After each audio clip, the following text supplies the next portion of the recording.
As you guys probably already know, my name is Chelsea Smith. I am your one and only learning and development specialist here at Action Benefits. And today we are going to talk about Medicare savings programs and how they're going to relate and change a little bit how you're going to be doing your business in 2026. But Chelsea, it's 2025, I know. It's going to change a little bit because there are some proposals in the pipeline that might change the way that you're going to talk about the discovery process with your Medicare clients. Joining me, as you already know and love, Randy Loberg. Randy, give the people what they want. Me? Hi, people. Here I am. Thanks for joining us here today. Happy to help you out, help Chelsea out with any questions you might have about Medicare savings programs and the Medicare proposed rule, and as well as anything else that's on your mind. We're a free-spirited bunch here this morning. Familiarity levels here. So I am going to kind of start at a very ground level. So pardon me if you are a little more seasoned and are waiting for me to get to the nitty-gritty. Just I'm trying to hit everyone here. So there's a lot to cover today. So what we're going to talk about today is discussing the proposed rules regarding Medicare savings programs, getting to know all of the Medicare savings programs that we've had around, some of them since before my time, and getting to know low income subsidies and the extra help program, which has been around for not quite as long, but for some time as well. So, and I warned us all today that some of this is going to be a little high level for some of us, but I want to make sure everyone feels comfortable in this environment. So I'm going to talk about a few terms really quick that I particularly am guilty of sometimes speaking of in shorthand and sometimes using the entire phrase. So I want to make sure I get both of those out there before I continue. So Medicare, we all know and love, is health insurance for those of us who are 65 and over, have disabilities, have ESRD or ALS, and that will provide some health insurance for those people. The federal poverty level, or FPL, as you might hear me call it a couple of times. This is the income measure issued every year by the Department of Health and Human Services. And this federal poverty level is determined for eligibility for programs that are government funded. For our extents and purposes today, we are using this to determine eligibility for these programs, LIS. There's a bunch of other different ones that are related to the federal poverty level for just our purposes today for these programs. Medicaid is health insurance for those with low incomes, not necessarily for those of a particular age. This is for just about everybody. And you'll see how those two interact, Medicare, Medicaid, in the future in this session today. And then we have Medicare savings programs, or MSPs. These are not Medicaid, though sometimes they do have to do with each other, Medicaid and these programs. Again, we'll talk more about that later on, but they're not necessarily the same. So you can have a Medicare savings program or participate in a Medicare savings program and not necessarily have Medicaid. These require a income and asset test to see if you are able to qualify for these programs for help with your payments for your health insurance, Medicare to be more specific. And then low income subsidies, also known as LIS, also known as extra help. It is not a Medicaid program, but again, you could potentially have Medicaid and LIS. But you don't have to have Medicaid to have LIS. We'll get into all that later. But that is what LIS stands for. It also is extra help. And it helps paying for Part D costs.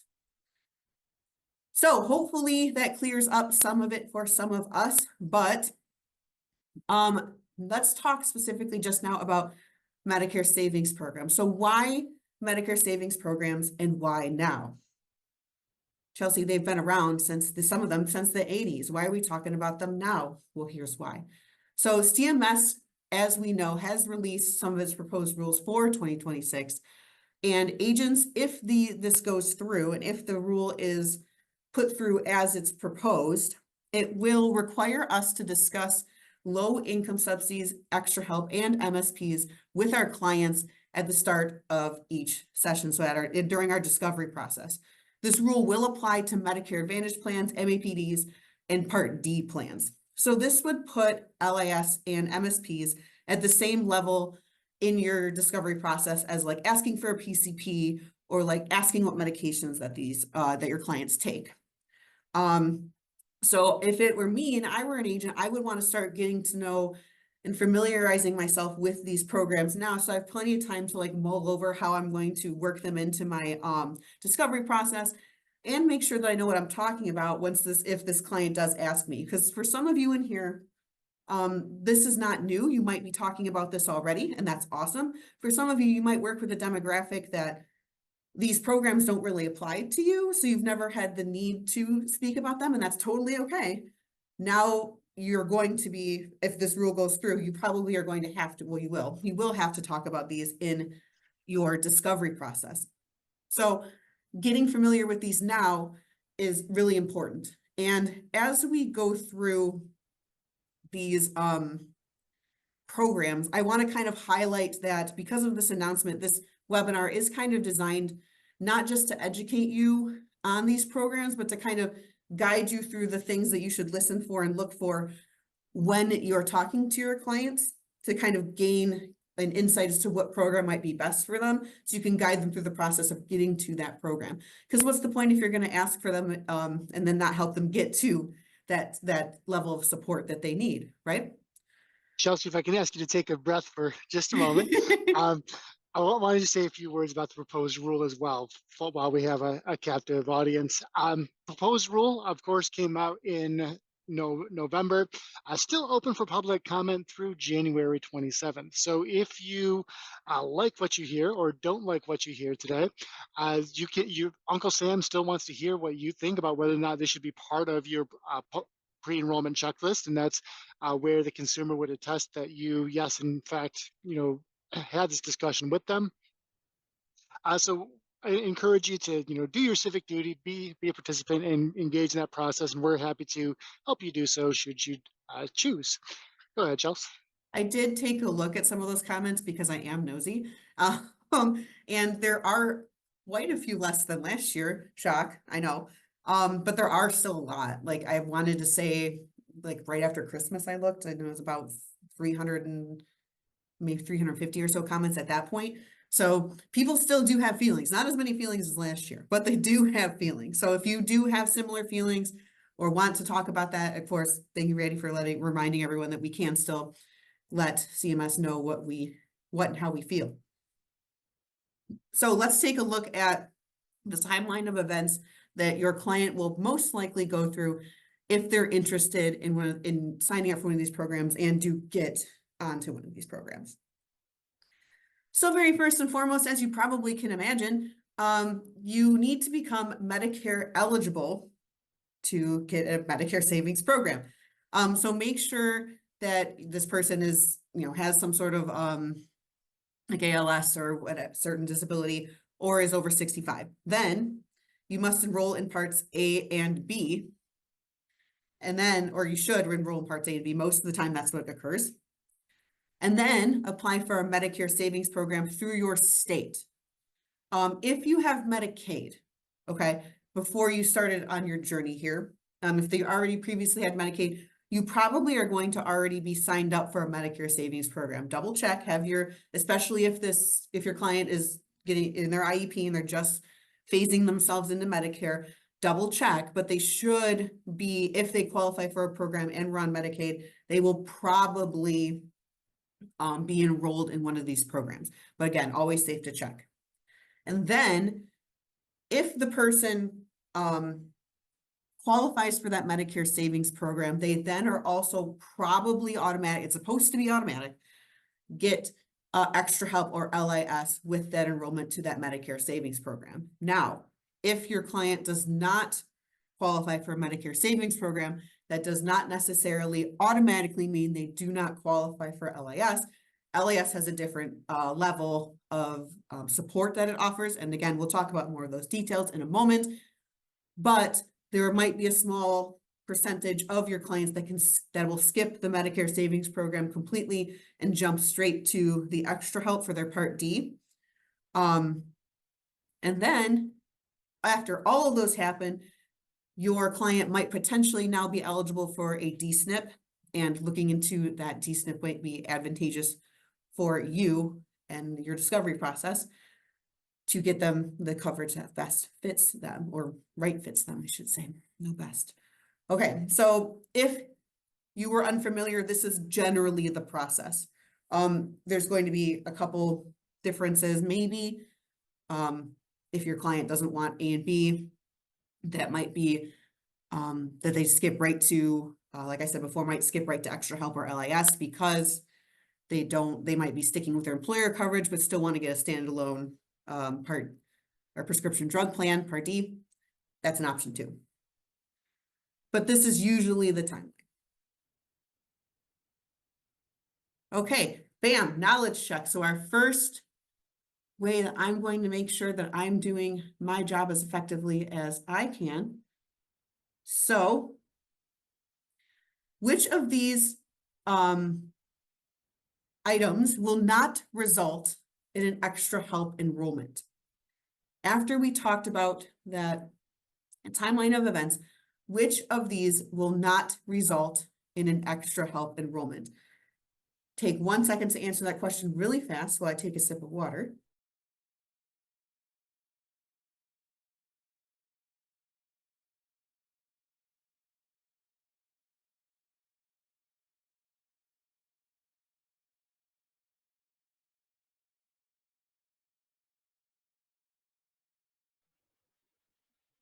Yes, okay, so far so good. Yes, applying for parts A and B does not automatically gain you access to an MSP even if you qualify for it. Because even if you, like I said before, if you have if you're interested in LIS or extra help, that doesn't even mean that you are going to need A and B, right? You like I said, you might be staying on that employer coverage, getting just a standalone drug plan and getting that extra help, right?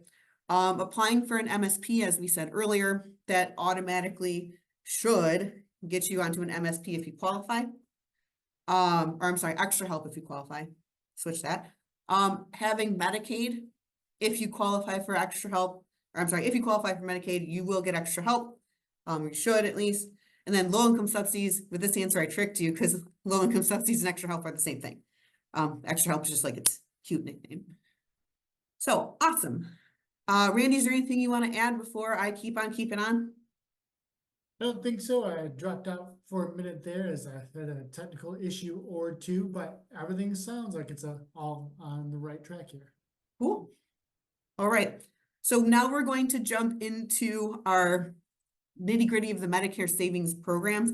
And again, I just want to say, keep in mind that I designed these slides with the intention of helping you kind of hear and see some of the things that you could help your clients connect to these programs, along with educating you on what these programs do.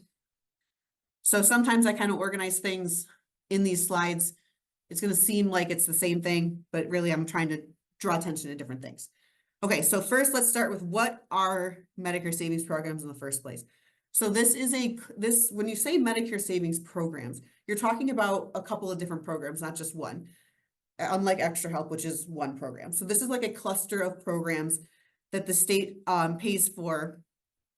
So it helps you pay for some or most of Part A and B's costs, like premium help, deductible help, co-insurance help, and copay help.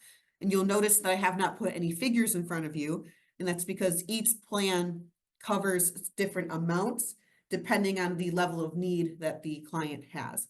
So we'll get into not only those levels of need, but that level of support momentarily. The first MSP program, called the Qualified Medicare Beneficiary Program, was founded in 1986, and the programs have just been added to since, so none have been eliminated. We've just added more types of support. So then what are these programs called? Here they are. All right, ready?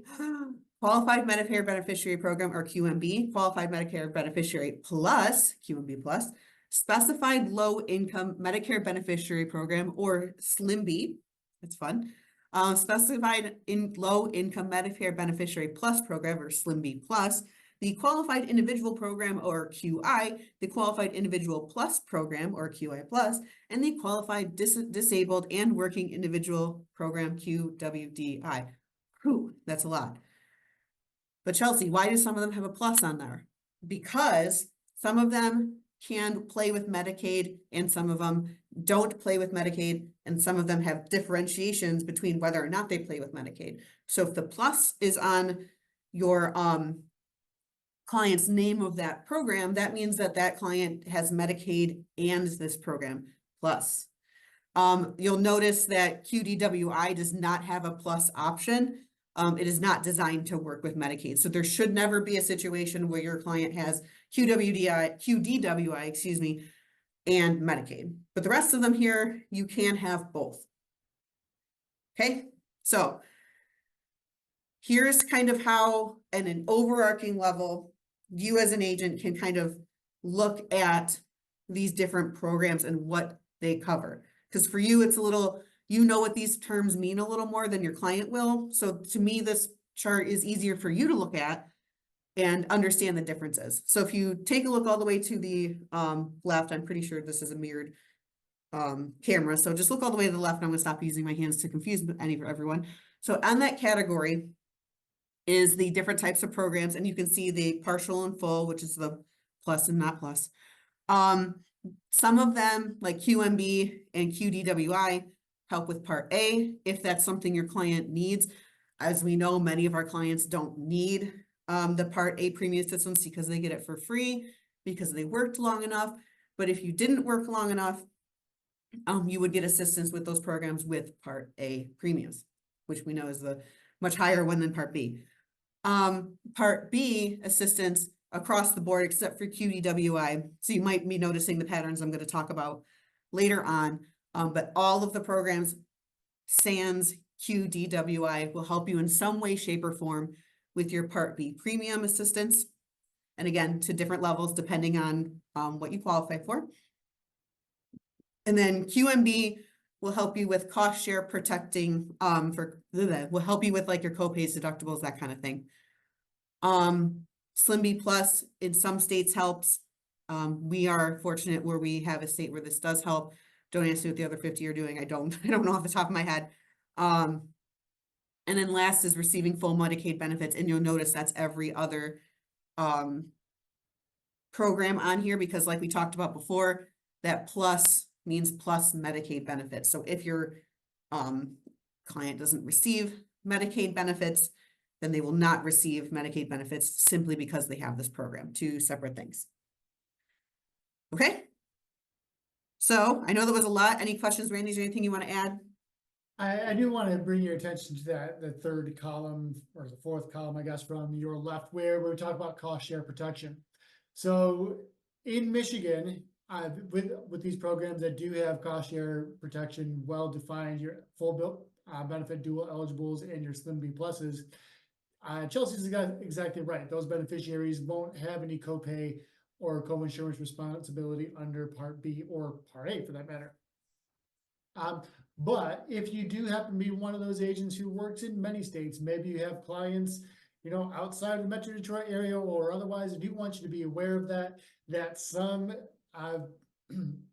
Medicare beneficiaries may still have a responsibility for your Part B cost sharing, and that may impact how D-SNPs work in that state as well, because the D-SNPs may, again, charge folks for cost sharing a nominal amount for those services. So just want you to be aware of that because the Medicare Savings programs are run and organized by each state, you're going to run into little wrinkles in all of the kind of patchwork of ways that they administer these programs throughout. Yes, thank you. I'm glad you brought that up. We are going to talk a little bit more in a little bit about how states kind of can handle things differently, because unlike LAS, these are ran by the state. These are, so it does get a little wonky. If you've worked with D-SNPs before, you do know how wonky it can get where state and federal programs are working together and how that can kind of create some bumps in the road. This happens a little bit with Medicare Savings programs, very little. Like it's like the diet version of if you're going to get into all that, because some of that could be crazy. But yes, states can vary a little bit as to what they choose to cover and what they choose to count as income and assets. But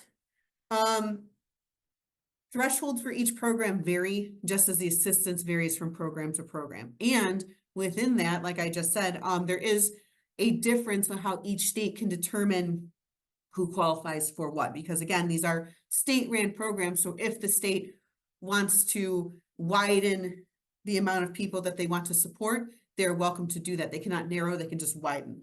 So they usually, like in Michigan, we tend to err on the side of widening over not. So if there is a tendency for there to be leeway, the leeway will occur in Michigan. So my advice overarchingly to you as an agent is I'm about to tell you about these assets, right? And I'm going to tell you what these limits are. Just because you hear that number, do not say, okay, that's the bam cut off. If you make $1 more than this, I will tell you not to apply. Don't even waste your, I would not say those things to your clients, simply because there's so many different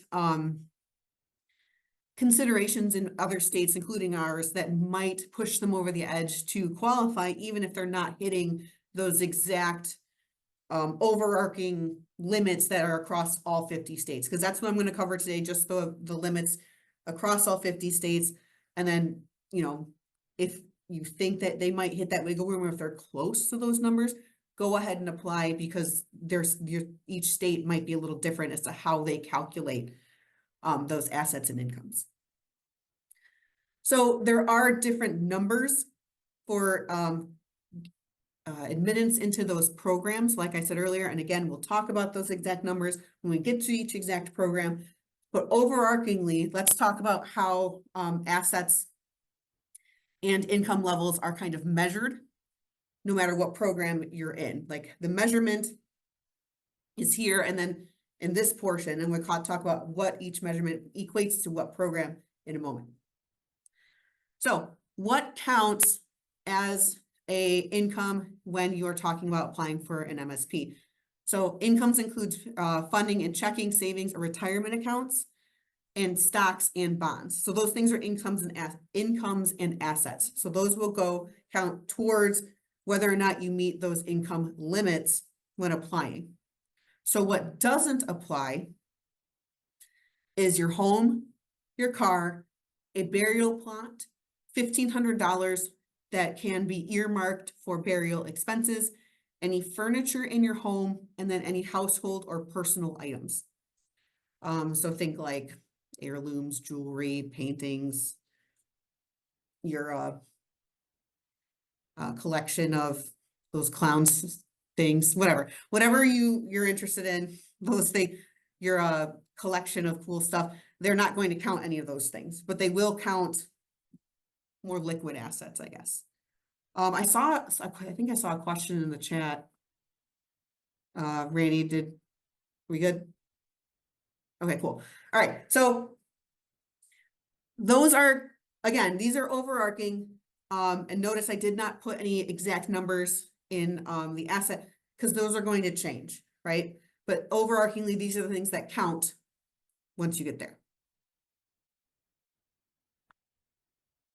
So, and I said this before, but I had to put a slide in here just to make sure I reminded myself to say it. Each state has the final say on what counts as an income or an asset. It never hurts to apply, even if you don't think your client will qualify. So I know I said it before, but I want to make sure I say it again. I would never strictly cut off a client and say, don't apply. You're not going to, unless they're like a millionaire or something, I guess, but you know. Anyway, so where to apply? Michigan Bridges, you'll see this, you know it, you love it. Tell them to go there. So now let's check number 2. Wallace is a new client and is looking to sign up for Medicare. Which programs, if any, should you discuss with him? So I'll give you a few seconds, because this should be an easy one. Give you a few seconds. Randy, is there anything you want to add while they're answering their question? Just to give voice to the question that Daniel asked in the Q&A feature, he asked whether or not it's likely that MSPs and discussion of them would be added to scope of employment.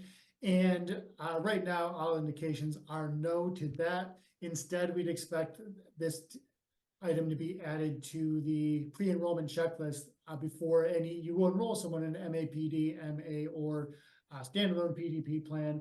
Just as you have that pre-enrollment checklist now, you simply have one more thing to discuss and for the consumer to attest to that you have discussed that with them before you can submit the enrollment. Yes, yep, exactly right. Okay, so everyone who answered got the question correct. Yes, you should talk about all of them. I was trying to trick you again and nobody got tricked. Nice. So you should talk about all of them because it's most likely going to be that you have to add this to your discovery process. So I would just get in now, and there's no way you can know for sure until you talk to them about it, which one they're going to qualify for. So let's get more into the details of each program. This is similar to that chart I showed you before, I know, but I feel like presenting the same thing in different ways, sometimes talking about it a little differently can give you a better understanding. So this one is set up kind of like a pyramid on purpose because I'm also trying to illustrate the amount of support and the amount of people generally that tend to be enrolled in these programs. So at the bottom of your pyramid is going to be your QMB and QMB/QMB plus. Usually the most amount of people, and at least from the data that I've seen, I don't want to say popular, but this is the most enrolled in program. Most people tend to qualify for this one. And it does give the highest level of support. It gives you the pays for your Part A and B premiums, Part B deductibles, co-insurance, and Medicare co-pays. So a lot of support and the most popular program as of 2023. And then we have SLMB and QI, which are somewhat less utilized, usually because the income level is similar to QMB, but not particularly that far away. And they provide a little less, as you can probably imagine, because of the pyramid shape, a little less support as they become, as the income level rises. And then finally, we have QDWI, which honestly works a little different than the rest of all of the programs. It pays for your Part A premiums, and that one tends to be the least enrolled in, but can be very valuable to someone who falls into the category of needing that support. So this program support is limited by lots of different things, depending on which one you are going to get into. But this helped me when I first started learning about these programs, to think of it as the pyramid depending on the type of support. So let's dive into the details of these programs. So as I already said, this qualified Medicare beneficiary is going to cover those premiums, Part A and B, deductibles, co-insurance, and co-payments.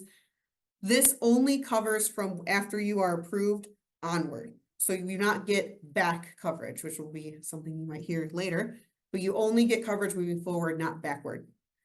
The monthly income limit is $1,275 and $1,724, depending on if you're single or a couple. These figures are based on 2024's poverty levels, or income levels, I should say. They usually renew around February or March. So keep in mind that, if you're watching this in a few months in the future, these might be tweaked slightly. And then your resource limit is $9,430 if you are single and $14,130 if you are a couple. So if you're looking at your clients and see those numbers in front of you, it might be a good idea to have them apply for the OG Medicare Savings Program, the Qualified Medicare Beneficiary Program. So what about QMB Plus? So this is for, like I said earlier, this program is if you have both Medicaid and the income levels from the previous screen. Then they also might use a spend down to gain access to this program. Spend downs allow seniors who have income limits over Medicaid's limit to become income eligible by spending down, or it's like a deductible you meet every month. And it allows you to kind of split the difference between the income that you would have had if you did not spend that money on your income to qualify for these plans. It can be a little crazy because you have to renew them every month, but I know, Randy, you had some things you want to talk about it. Yeah, when you talk about spend down, there's a monthly medical deductible. You're exactly right. The trouble is, for a lot of beneficiaries, depending on what their spend down happens to be, we've seen some as large as $800 per month. We've seen some as large as $1,200 per month.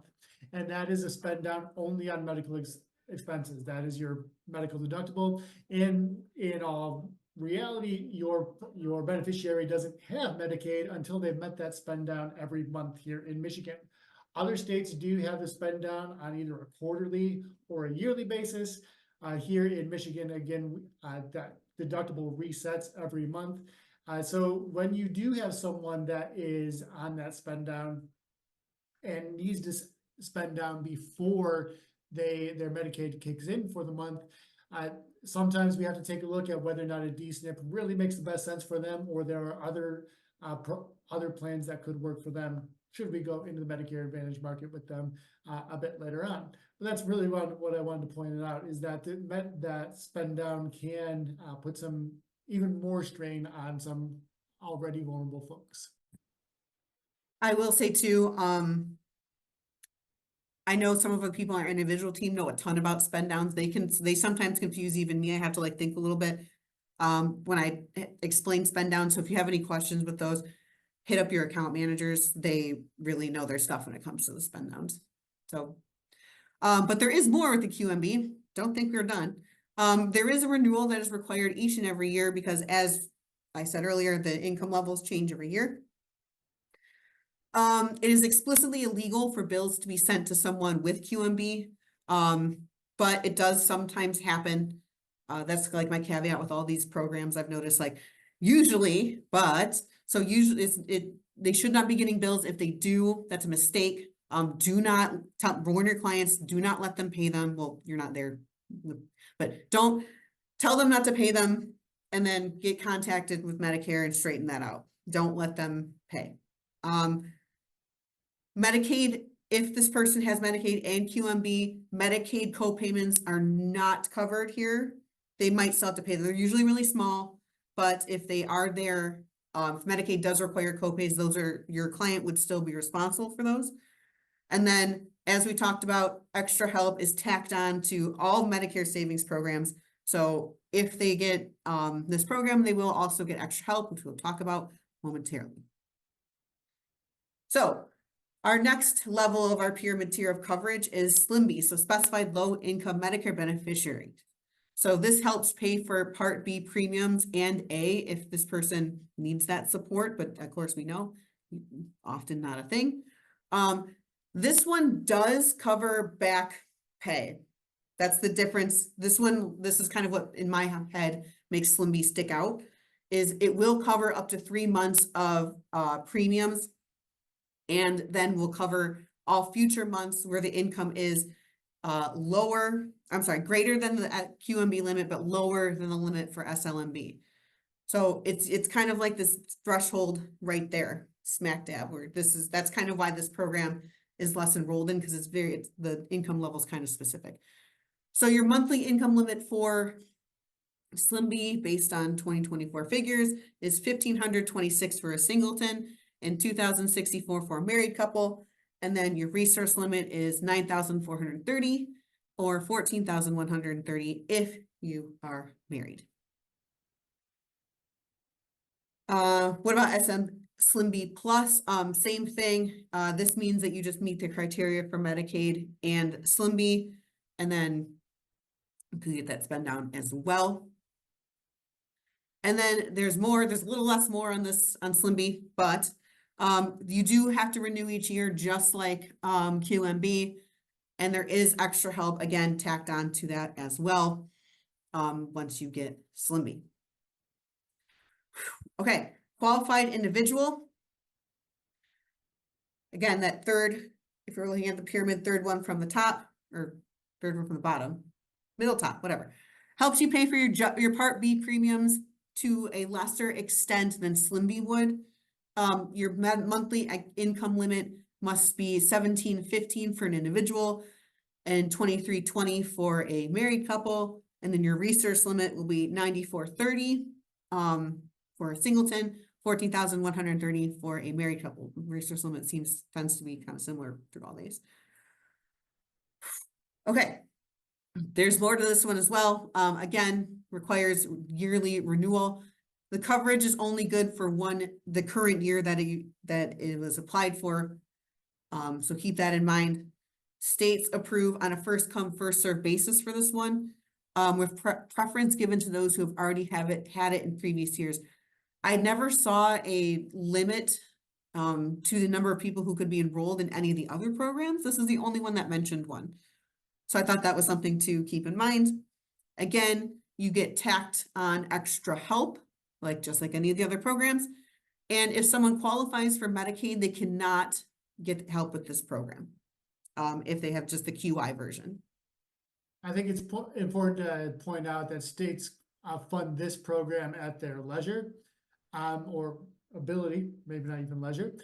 So just be aware of that. You'll likely, as Chelsea pointed out early in the presentation, that this category isn't where you're going to see a lot of beneficiaries fall. You'll mostly see lots of QIMBYs and SLMBs, or the plus flavors of those as well. But it's important to be aware of all of these because you'll probably be secret shopped, or you may be secret shopped on whether or not you discuss all of these. So just be aware the program exists, even though there may not necessarily always be funding available for your beneficiary to take advantage of it. If you're interested in making sure that you hit on all the things that are most likely to be missed in a secret shop, we might have something on our insights page to help you with that. By might, I mean will, but check it out.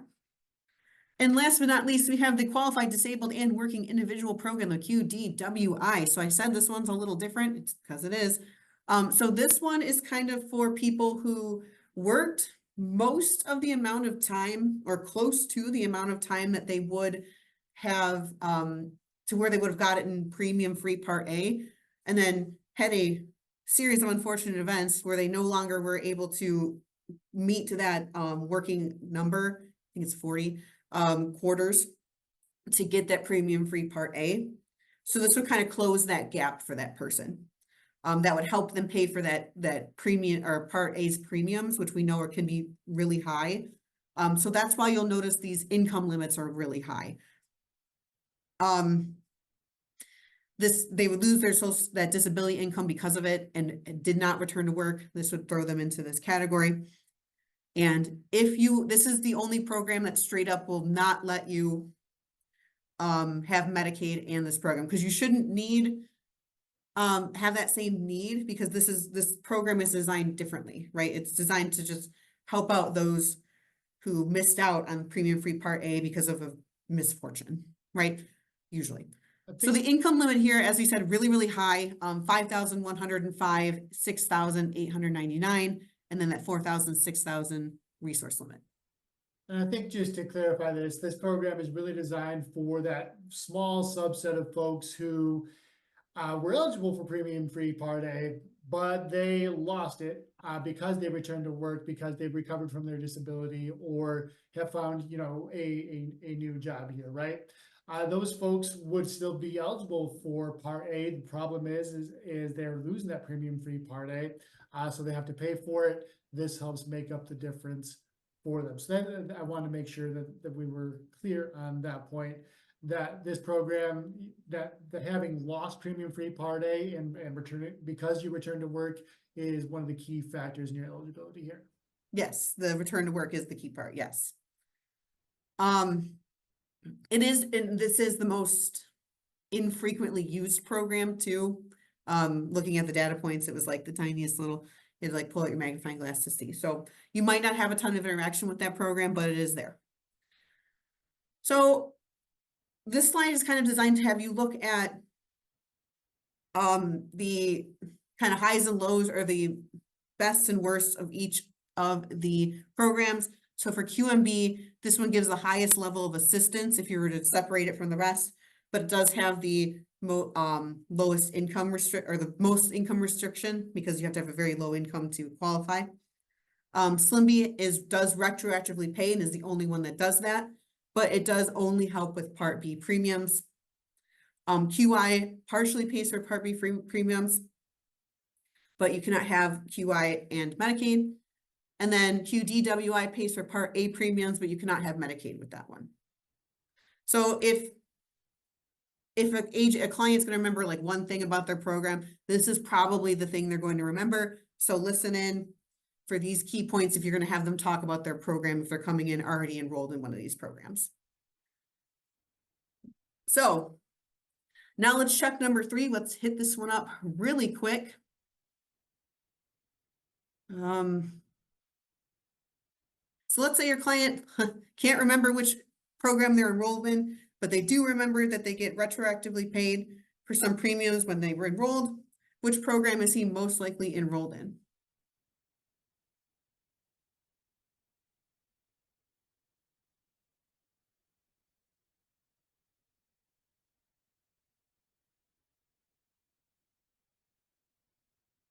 Okay. So it looks like everyone got that one. SLMB Plus is the only one that allows retroactive payment. That's an easy one. So if your client comes in talking about, "Oh, I think I got paid back pay," and that's the one.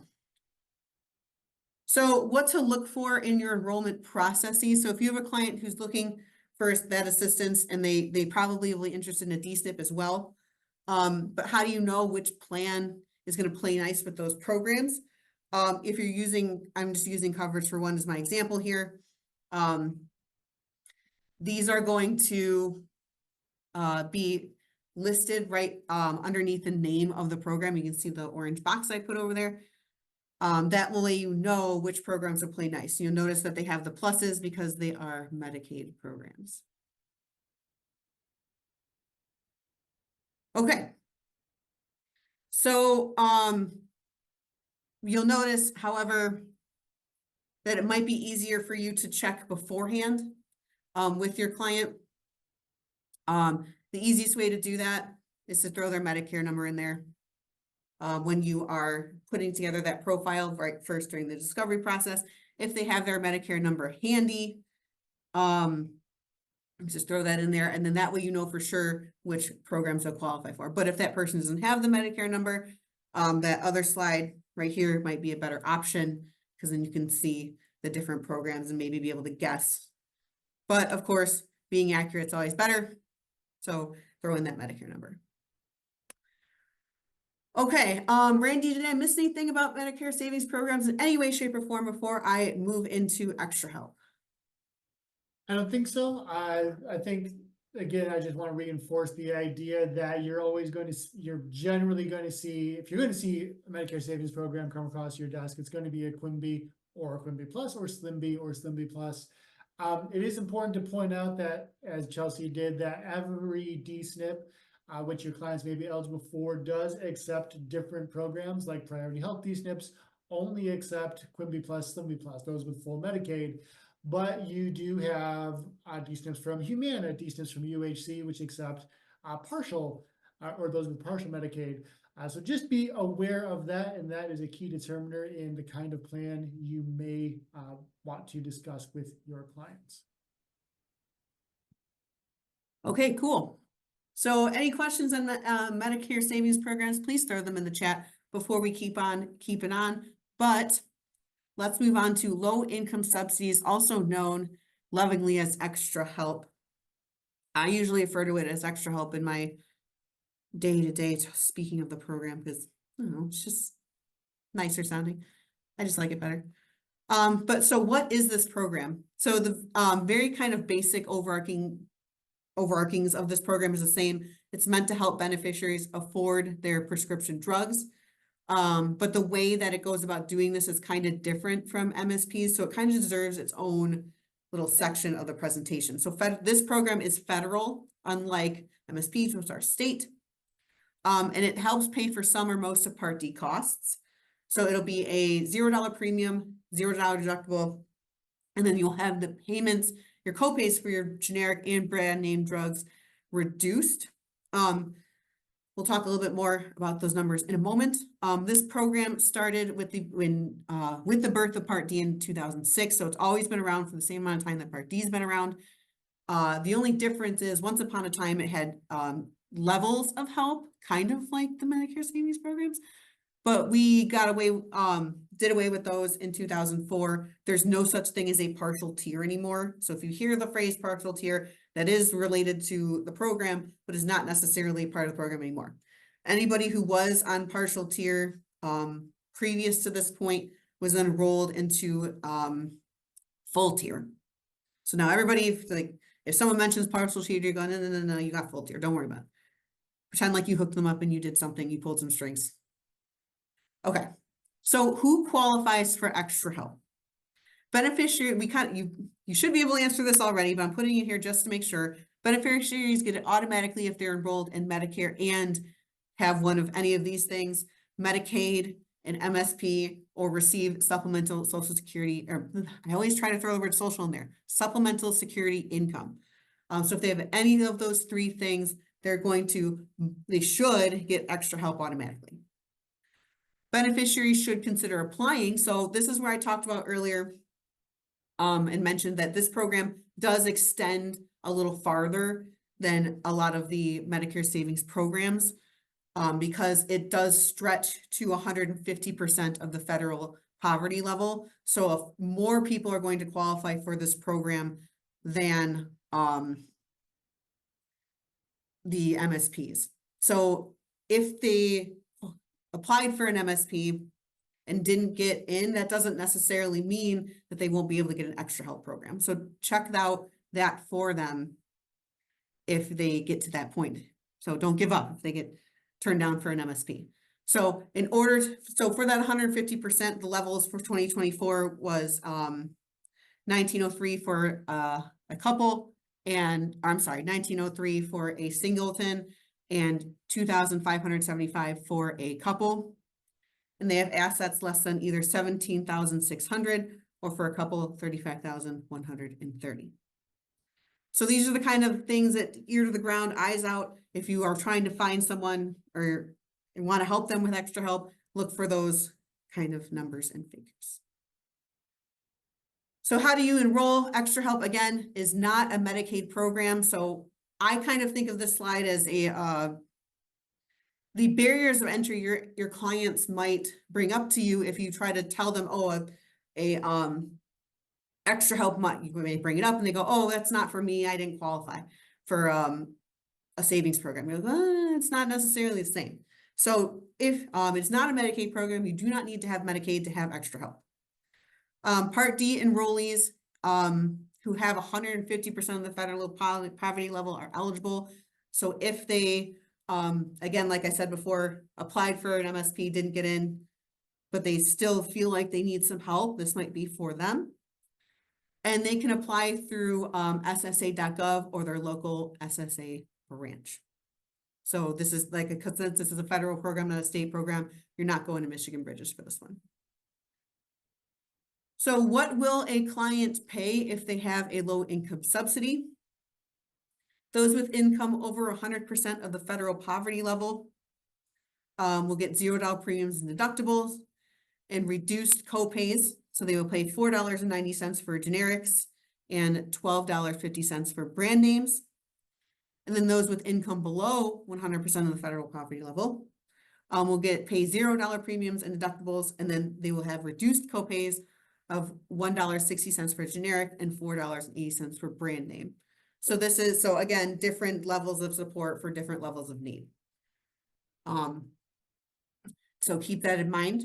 This is kind of like if you're focusing on just how much that your clients are going to pay, if they're thinking just on the level of the poverty level, that's what you're looking at, this is kind of where you're going to go here. And then if you're trying to think by program, if you know for sure, oh, I know most of my clients have Medicaid, this chart might be easier for you to look at because it's organizing whether or not they are able to have it based on these programs instead of on the federal poverty level. As you can see, they got the income levels and the payments there. So again, extra help does have a spend down as well. So if you qualify for Medicaid through the first 6 months of the year, you're eligible for extra help for the remainder of that year. And if you qualify for Medicaid in the last 6 months, you are eligible for extra help for the remainder of the year plus next year. But extra help may kind of slow down your spending. I struggle to say that, but this will help you it goes throughout the calendar year too. is what I was trying to say there. So All right, Randy, go ahead.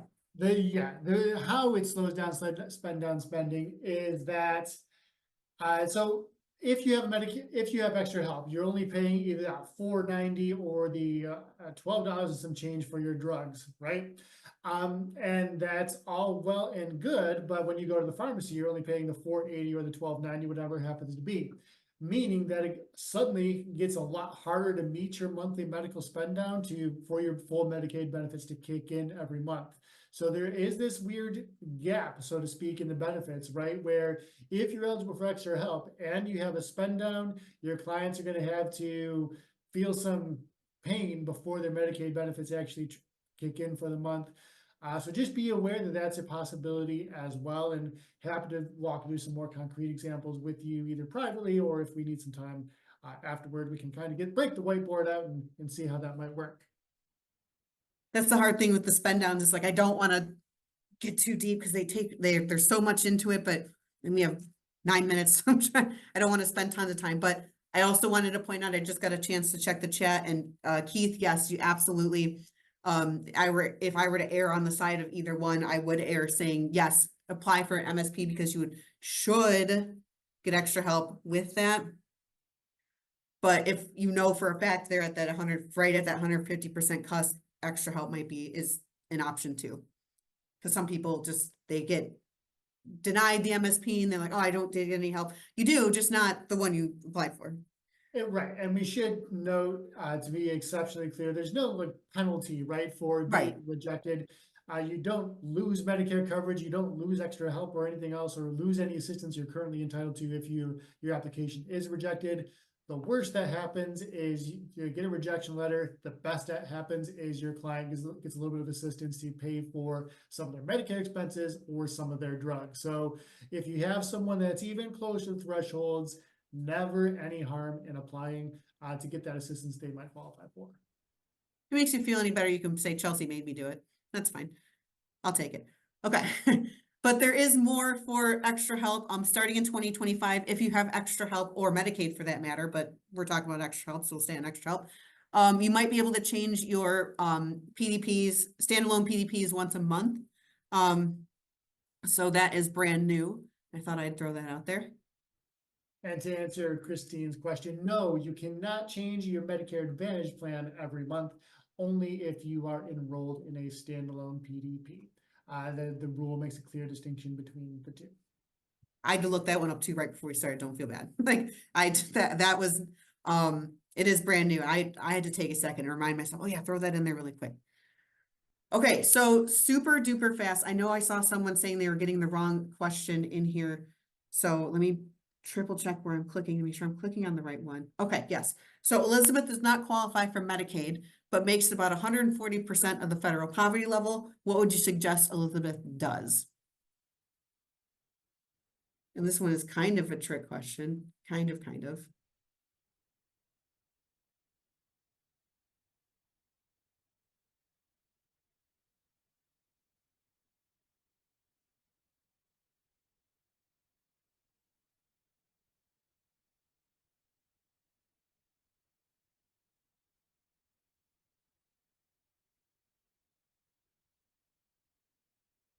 Is it not launching? Oh, well, okay, I'll just tell you the answer. There's no particular, the only one I think is particularly wrong. I don't know what's going on with the polls today. Yes, Keith, it is being recorded. I'll chop it up and put it up within the next 24 hours or so. The only answer I think is straight up, I would say is wrong, is D. I would never, ever suggest that your client never apply for anything.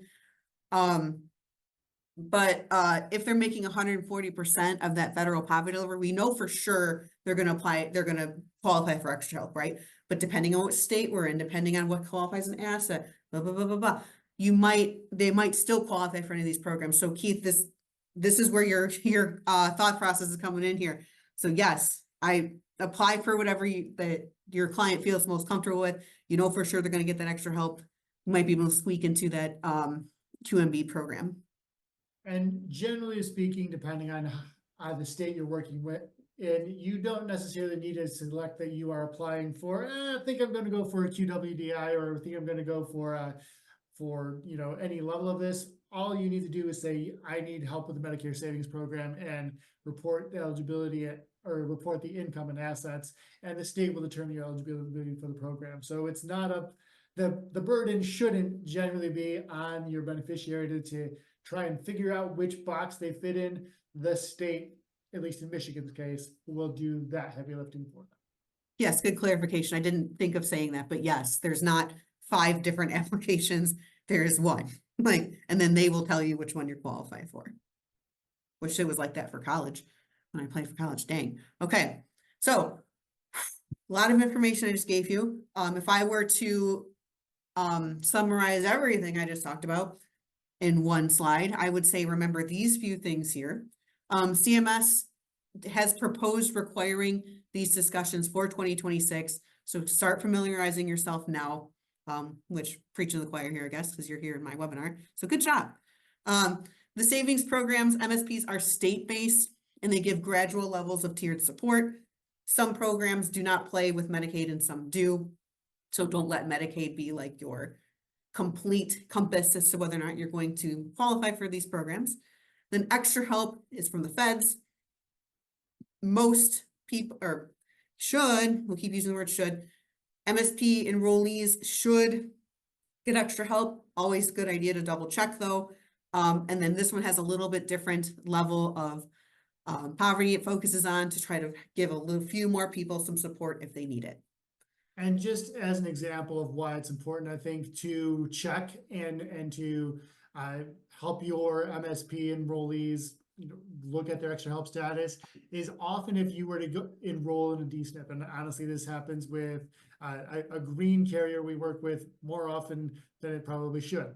But if the extra help is not yet active, or for whatever reason the auto application didn't happen, your beneficiary is going to see, your DSNP beneficiary, your DSNP enrollee may see a bill from that green carrier saying, hey, you owe XYZ for your plan premium.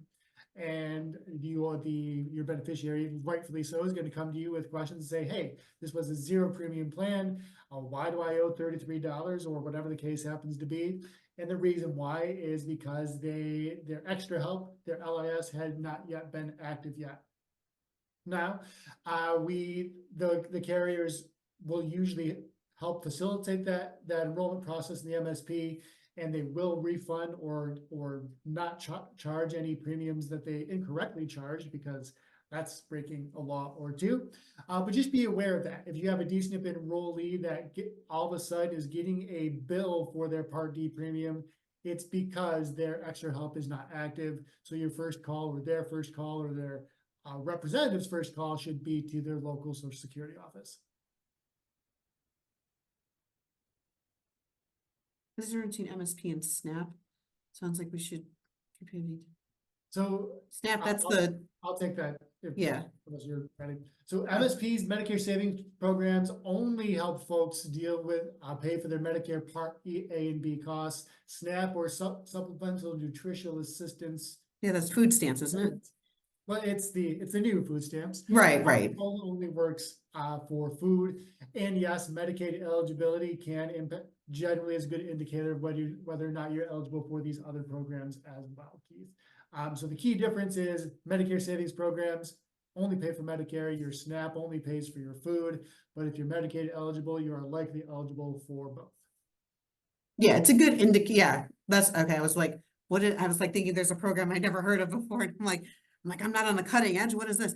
But yeah, so usually good indicators together for sure. Unless, Keith, you're asking about DSNP, special needs programs, which could be dual eligible special needs plans. And those are Medicare Advantage plans specifically designed for people who are dually eligible for Medicare and Medicaid, and have one of these savings programs here. I'm not going to pretend like I know everything about SNAP, but I do think it's a different application too. If I remember, I've never don't know a ton about SNAP, so don't quote me, but I'm pretty sure they're different things, but they are located in the same place to apply for. How do all these programs stack up? This is the thing that helps me the most. Remember, the different programs.